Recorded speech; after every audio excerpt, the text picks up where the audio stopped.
How's the royal family? I pray that everyone is doing well. Well, my royal family, I am back. I am much stronger and getting much better. And just to share with y'all, just for a bit, it became a bit depressing for me not rendering my voice to the royal family. So I learned something about myself the last few weeks because I haven't been well and I had some setbacks and I spoke too fast and had to, deal with my immediate situation, that I did not realize that for me, it is therapeutic to render my voice to the royal family. And I love doing premieres, and premieres are not live. The only live part about a premiere is that when we're making comments, that portion of it is live, and I like doing that phase of it where we're able to render our voices and everything, because I like being in the mix with everyone and everything in that phase of it.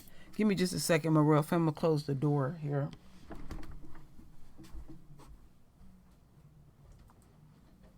Okay, I forgot to close the door, and I wanted to make sure that y'all could hear my voice really well as I speak. And what we're going to get into is talking about reparations in California. So when I was on Lisa's live yesterday, I do keep up with my current events, but I have been so turned off about reparations, wherever they talk about reparations in this world, when it pertains to the royal family, that it just turned me off. But since I'm here in the state of California, Northern California, I said it is my duty and my responsibility to look further into this. I'm going to be raw as usual. I'm going to express myself truthfully and real as usual, and how I truly feel about what I have been researching, probably about the last 4 hours or so, 4 to 5 hours. And I even had a discussion with a few people too as well. So this ain't something I just half-ass did. But one thing that I will share with the royal family is this bill, this BS, and I haven't read it all because it is quite lengthy. And one thing that I do is I pay attention to dates, and it does help to have articles to read too as well, because their duty and responsibility is to go in depth and inform the community, just like us bloggers should too. But I depend on these people, and so I have 2 articles that I'm gonna get into.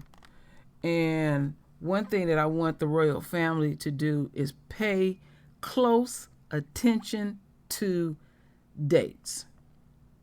All right, I'm gonna be pointing that out. Pay close attention to language. California. Now, this article came out literally today. So I have an article that's literally came out today. California recently became the first state to require its agencies to report demographics data on employees who are descendants of enslaved people. The new law creates 2 separate reporting categories for Black individuals who are descendants of people who were enslaved in the United States, and Black individuals who are not descendants of people who were enslaved in the United States. the State Controller Office and the Department of Human Resources can begin collecting the data. Now, pay attention to date, January 1st, 2024. The data will be included in the public report on or after January 1st, 2025. We'll round up a section. Then on here they said they rounded up a section of relevant articles. Okay. Now, the question that I ask is, are y'all just going to get this data for a year and you're going to stop there? So that's where I got to continue to read this bill, because based on my research, and these things are lengthy, trying to check in some articles, I didn't see when or where they was going to stop. But based on this article, they saying that they're going to include a report. So maybe they're just going to include what they have collected in a year's time. All right. So then they say here, employees will not be required to disclose demographic information, but advocates who have been pushing for the expansion of data collection said it is for the Black community's benefit, according to the Coalition for a Just and Equitable California. In the recent years, the state has been working to determine whether the state will pay reparations to Black Californians, particularly those who are descendants of slaves. All right. So then I got to looking into, because these are pieces of articles. It's like articles from BET and just different Black outlets. And so then something else I paid attention to in here. Let me get it, because I read it all.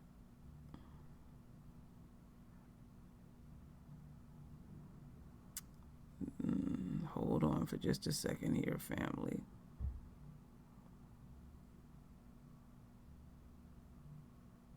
So also they said they was going to be identifying disparaging things that continues to happen in the Black community, disparages in income and health outcomes, career growth, state agencies, leaderships, among other things. It could allow the state to set aside specific benefits or programs or readiness, according to Christian Logeson, a lead organizer of the Coalition for a Just and Equitable California. Black individuals who are the descendants of slaves have different needs compared to immigrants, he said.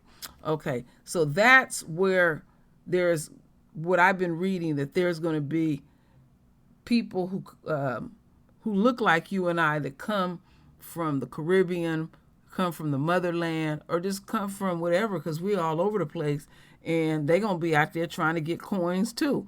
And then even folks that swear up and down they ain't Black, now they're going to be wanting to get some coins too, because when money plays a factor, a new breed renders thy head. So that's like little bits and pieces. And then I have another article here before I start sharing a video. Now this article, believe it or not, came out August 17th, 2022, and it came on BET. And here it says, California appears to take another step towards reparations to its Black American residents. Okay. All right. So get to the juicy parts. Okay. I don't want to overread some of this stuff that y'all already know. So we already know that the Human Resources for people that are state employees for the state of California.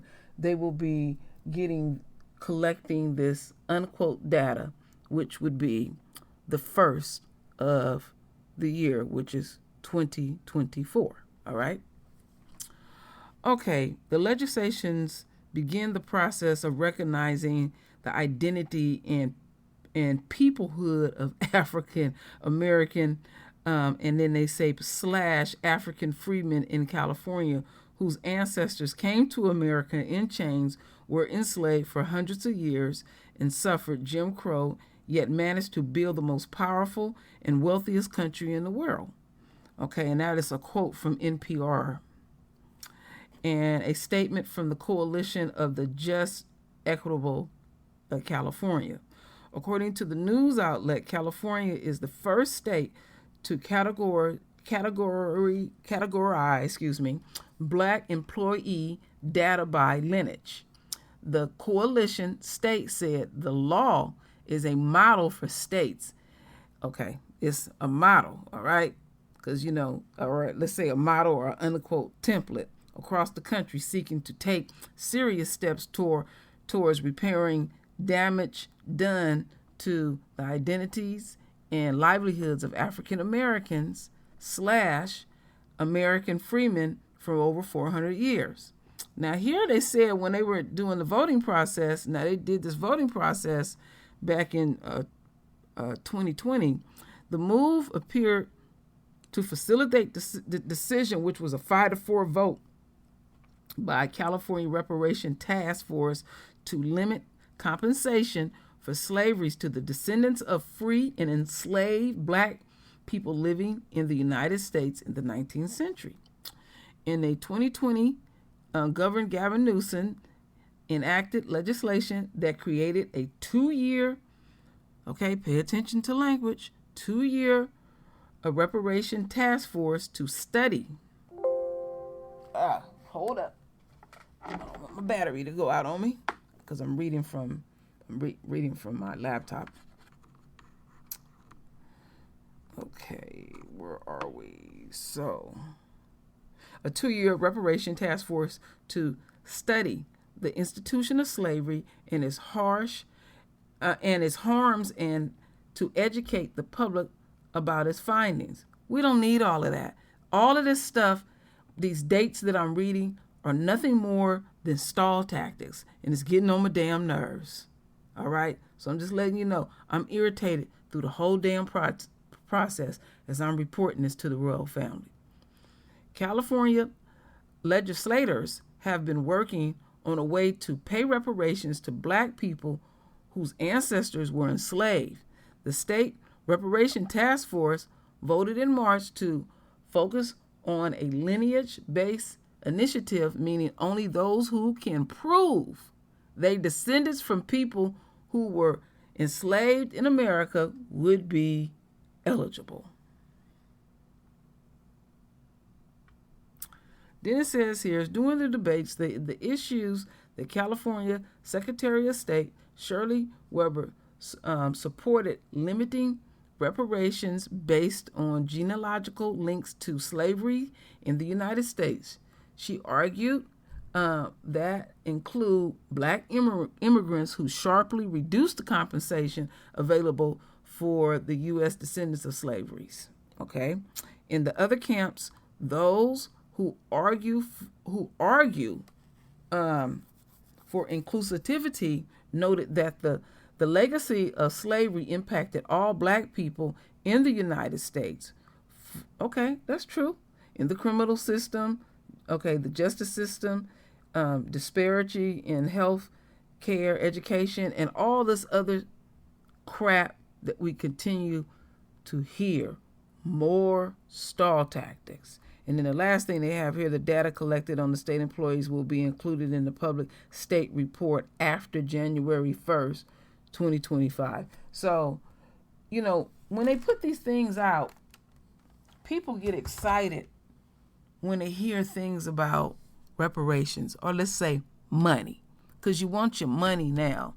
And people are feeling it as I speak.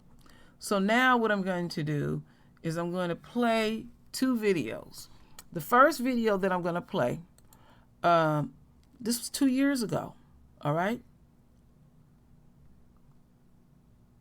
This week, California made history. On Wednesday, Governor Gavin Newsom signed a first-of-its-kind law forming a task force to study the state's role in slavery and make recommendations for reparations. California joined the Union as a free state in 1850, but still had a history of slavery until the 13th Amendment in 1865. The bill's author, California Assemblywoman Shirley Weber, joins us now. Thank you so much for your time, Assemblywoman. Thank you for the invitation. So you hope that this bill will inspire national action. How long have you been fighting for this? And walk us through what you hope will happen next. Well, I think what we've been fighting for is, as you probably looked at the records, it's been 30 or 40 years in which every year someone from the Congressional Black Caucus introduced a reparations bill, and it's never gotten very far. And so we wanted to basically call for a commission that would begin the study of reparations in California. The bill calls for the establishment of a commission of 9 individuals. The governor will appoint 5, and the president pro tem and the speaker will appoint 2. And so we will have 9 persons who will be from their various backgrounds and academic backgrounds as well, who will be looking into the impact of California's slavery in California and its impact today, not only what took place then, but also more importantly, what impact it continues to have on California, on the economic and educational life of African Americans in the state of California. So many might remember that in July, Asheville, North Carolina approved a reparations resolution. Now, instead of direct cash, the city plans to make investments in areas where Black residents face disparities. Is that something that you would consider an option for California, or is the bottom line that you're hoping that this law will spur the state of California to directly pay descendants of slaves? Well, you know, I don't know if there could be a direct payment to the descendants of slaves with regards to the number of years that have been passed, but that is surely something that people can consider. We have not taken any option off the table because we don't want a fast response to it to say, okay, we'll give everybody $30,000 and then we're done without actually realizing that the problem may be much deeper than that. We want to basically do a complete and clear assessment of the damage done and come up with solutions that would have an impact on people's lives and that would change their lives and their children's lives so that we can actually try to level the playing field. So I doubt if it'll be a quick fix, like a couple $1,000s, but we hope that it will be a comprehensive study that will make some really good and deep recommendations about how we change California. And what's your response to critics of this bill who say that the national government, not states, should be responsible for reparations? They're absolutely correct. The federal government should be responsible and should be, but it's not. And oftentimes, California leads the way. I mean, we've often waited for a number of things, whether it's dealing with issues of law enforcement and federal policies, and they have not come. We realize in California we can probably do things a little faster, and we believe that given the size of California, we're not just some little itty-bitty state. We're the 5th largest economy in the world, and so we've waited long enough for the federal government that is so, in many ways, very dysfunctional, as we know, to bring the kind of change that's necessary. And so California plans to lead the way in this, and not be in the back seat, but hopefully in the driver's seat. To help others to see what is possible as a result of California's efforts. Of course, as you would know, there was an original promise of 40 acres and a mule. Why do you think that national movements to make amends for slavery have repeatedly failed over the years? And does this year's so-called racial reckoning our country is going through give you hope that now is the right time for this conversation and beyond the talking for the doing? Well, we hope so. We hope that those who are serious about it stay focused on it, and that they recognize what has been done. You know, the 40 acres and a mule, someone says if you basically added it up and multiplied and figured out over the years, would be a huge settlement for African Americans or anyone. And we didn't get it, but it was interesting that they recognized the fact that simply freeing from slavery did not necessarily give them an equal footing on even an opportunity to get on an equal footing, because they didn't own land, and they didn't, even if they had land, they didn't have a way of working that land. You know, there are those who still believe that they don't owe us anything, that we have had equal opportunity, that we can basically move forward and make a difference. And it's interesting because no other group has been misused by the United States has ever been treated in that manner. And so that too is a part of the legacy of asking ourselves the question, why is it that we've never felt that we needed to do something in terms of reparations for African Americans who suffered the worst kind of discrimination in this country?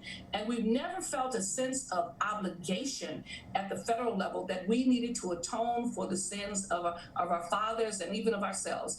And so that in itself addresses the issue, and it feeds into what is happening in the streets right now. People ask the question, how could somebody do this to George Floyd like that for almost 9 minutes? You have to look at the history of this country and its relationship to African Americans and how it has never really taken full responsibility for slavery, never believed that it was a horrible thing that we did, and even after it's over, never realized that their fathers and their forefathers benefited from slavery, and to this day still own the land and the resources that they amassed from slavery.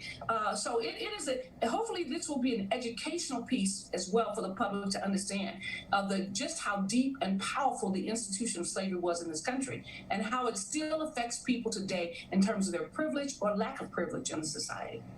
Assemblywoman Shirley Weber, we thank you for the history lesson, for the education, and for your time tonight. Well, thank you. We look forward to the results and sharing the results with the world, so people can really understand the impact of slavery on the lives of African Americans. And I'm excited about that. We'll stay tuned. Thank you. Thank you. Have a good evening. All right, my royal family. So we heard the interview that I said that was done 2 years ago. And this interview was done back in March. Now, before we get into this interview, the only thing that I want to say is they're using stall tactics, and we got enough data and we got enough history, and we continue to be affected by this system on a day-to-day basis. They do not care whatsoever. And we will continue to see how much they do not care. And we will continue to see their rage, the enemy rage on us, because they don't give a damn if your royal babies eat. They playing games with us, all right? And, even though I still feel like it is still a duty and responsibility to report this stuff, I want to take a whole different approach. Like, you're insulting our intelligence because you're spending millions of dollars to tell us what we already know. And then on top of that, if it do get to what people hope it'll get to, then you got to prove something. And then that takes more time, because they hope your ass will die off at the end of the day. As we continue on, my royal family. All right, California is the first state in the nation to create a reparations task force. And even though not a single check is even close to being cut, there's already a beef over who exactly will get compensated. Now, Tuesday, after a heated debate, the panel narrowly voted to limit eligibility to African Americans who are descendants of a chattel enslaved person or a free black person in America prior to 1900, instead of including all black Americans regardless of lineage. So what that means is nearly 200,000 black immigrants in California who hail from places like Africa and the Caribbean could potentially be left out if there is ever any money at all. So let's get into this. This is sure to be a fire discussion. Joining me now is attorney and chair of the California Reparations Task Force, Camilla Moore, and still with us, the amazing, awesome Jelani Cobb.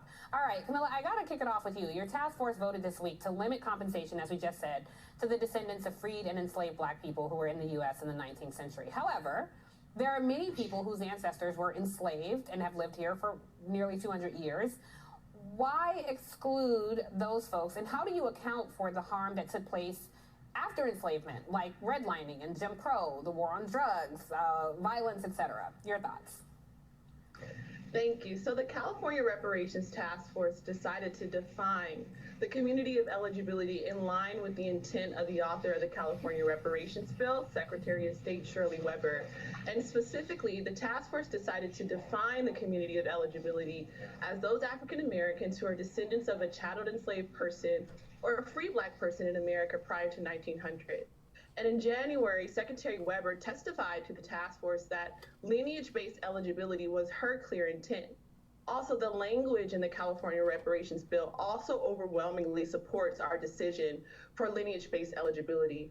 In addition, race-based or all Black people policies are illegal and unconstitutional in California under Prop 209 and the 14th Amendment to the U.S. Constitution. But lastly, from a common sense perspective, I think reparations for United States slavery and its legacies, Jim Crow and the new Jim Crow, should be for the descendants of U.S. slavery and its legacy, Jim Crow and the new Jim Crow. But you're saying race-based policies are deemed illegal, but this really isn't race-based, because my question to you wasn't why aren't all, like every single Black person included. My question is specifically for people who have been here since enslavement, whose families were certainly harmed by policies like Jim Crow, like the war on drugs, etc. So, I don't know that including that group of people would necessarily be illegal, according to what you were saying. Well, potentially it could, because a harms-based model, particularly in a multicultural California, would actually would allow for other non-people of color to actually be included. And so, again, race-based standards are illegal under constitutional law standards, and we're not saying that we're not going to face some type of challenge, but a lineage-based approach would be the least likely to be challenged under constitutional law standards. Jelani, weigh in here. I'm curious your thoughts, because would a lineage-based approach be, more division in the Black community when it comes to this? Would it be a win for some of the harm that we've already seen take place amongst our people? Your thoughts? I think it's a weird argument, that, like, one, take a look at that book over your shoulder, Isabel Wilkerson's Caste, where she talks about specifically the way that race operates and creates an overall effect of subordinating entire populations, even across lines of class. Now, beyond this, if we look at the fundamental fact of it, California was not a slave state. It entered the Union in 1850, part of the Compromise of 1850, which in turn created a slave-catching bureaucracy. That in order for California to enter the Union, other people who had escaped slavery were now more likely to be dragged back into slavery in other places. So the argument that people who descend from a free person prior to 1900 is entirely arbitrary. I don't understand the basis of this. And ultimately, if we talk about specific policies, specific discriminatory policies that looked at people as groups, then it would only make sense to respond in terms of recompense for the communities that were affected by that. And so what this ultimately is a kind of Black equivalent of kind of the white nativism that we've seen on the right for so long. Camilla, your response. Yeah, so first, there was in fact slavery in California. Second, if you escaped slavery and came to California, if caught, you would be re-enslaved under California's Fugitive Slave Act, which was enacted 2 short years before they were admitted to the Union as a free state. Also, third, 80% to 90% of Black California today is a descendant of a chattel enslaved person who was enslaved somewhere in the U.S. As such, they carry that legacy of slavery and Jim Crow with them. Also, the California Reparations Task Force is charged by law with addressing the effect of the legacy of slavery, including Jim Crow and the new Jim Crow, on the descendants and not on all Black people, and that's our legal obligation. But to answer your last point about the free Blacks, why are they included? Secretary Shirley Weber wanted us to include free Blacks because of the unique risk they faced during slavery and Reconstruction. Free Blacks could at any time be captured and sold into slavery. Take, for example, Solomon Northrop from the movie 12 Years a Slave. He was a free Black person who was then captured and sold into slavery.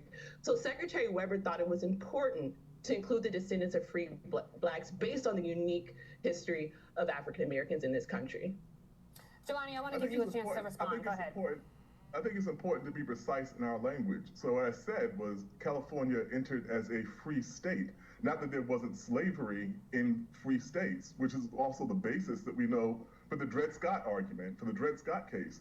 We are much more sophisticated than to believe that the fact that the state did not permit slavery didn't mean that there were never slaves in that state. Now, my other point is that if you're going to pick 1900, 35 years after the ratification of the 13th Amendment, then you are then dealing with arbitrary distinctions. And we should also make the final point that many of the people who are enslaved are in fact also descendants of other places. When we look at the slave population of Louisiana, for instance, and the number of people who were brought from Haiti after the Haitian Revolution into Louisiana. So these are not either or categorizations. So my entire point is that this is an arbitrary means of carving out the distinctions between people who experienced exploitation and oppression in one way and people who look the same as them, who experience that same exploitation and oppression, but just after an arbitrary cutoff point of 1900. Jelani, I want to just follow up. We're a little out of time, but what is this conversation? Because even the conversation, both of you guys have strong feelings about this. Jelani, I appreciate your historic perspective. People are, Twitter is on fire right now. I'm curious, Jelani, though, what does this do about the larger conversation around reparations? Because that, this is very California specific. And so does this advance the cause? Congresswoman Sheila Jackson Lee picked up the torch after Congressman John Conyers left Congress. Does this advance the cause or hurt it? Well, I mean, what I think is that we're looking as if slavery was the end of the regime. Not that the century of public policy that entailed Jim Crow actually expropriated wealth from people, from communities. Or if we looked at the kinds of disparities that we see now, health disparities, educational disparities, economic disparities, employment disparities, those tend to affect people more or less across lines of race. There's some distinctions with immigrant groups, but over a course of a second or third generation, those distinctions tend to disappear. And so we're looking at a kind of exclusionary and arbitrary version of what we think is the worst thing that ever happened to this community. But we really need to be looking at it in its entirety. Like all of the public policies that affected people of African descent in this country and created the overall disparities that we see in life opportunities for people who are Black. All right, my royal family. Homeboy turned me off to some extent. I'm not saying that his argument was not valid, but I often talk about our immediate situation. And this is where, when way back in the day, remember they was talking about ebonics.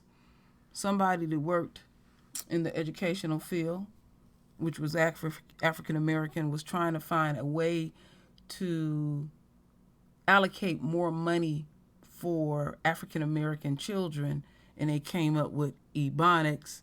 And that was the first time that I had ever seen Jesse Lee Peterson. And Jesse Lee Peterson doesn't speak with good diction as far as I'm concerned. And he threw, unquote, shit in the game and stuff. And we have to do things in phases. I have good enough sense to know that there are people that look like you or I that come from elsewhere that are dealt with harshly. But there is a but factor. They have went out of their way to let us know they don't want to have anything to do with us until they have a unquote nigga moment, okay? And then when dollars look like it's going to be allocated, then you're going to see all kind of stuff. And things have to be done in phases. And it is a no-brainer. At the end of the day, they want to keep this complicated because they don't want us to receive a damn thing at the end of the day. They are insulting our intelligence. They are playing with us, all right, my royal family?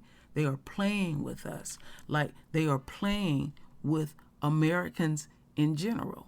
I had mentioned that somebody very close to me said something that was profound and said that those so-called stimulus checks we received was a trick because everything went up after the fact and it did not impact your immediate situation.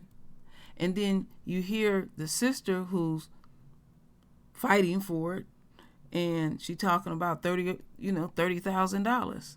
That's not going to affect your immediate situation, because at the end of the day, if it did happen, the enemy want to pay themselves first. They want to allocate how much they should get broke off first. Then they want to tell us where they want to put the money, and then we got to jump all these fucking hoops to even get money for education, to wipe your ass, and to do this and that. Just cut me my damn check so I can go get me my damn Cadillac at the end of the day, or do whatever the hell True Royal want to do with her money. All right? I don't give a damn what anybody say about me, about what I want to do with my money. And what this world owe us, will be infinite. You will never, ever repay us, because every millisecond somebody is doing something nefarious to the royal family. And that is why y'all asses is in the situation that you are in as I speak. You see how quick Biden can allocate dollars to something that ain't none of our damn business. And do they got to jump hoops to get the money? No.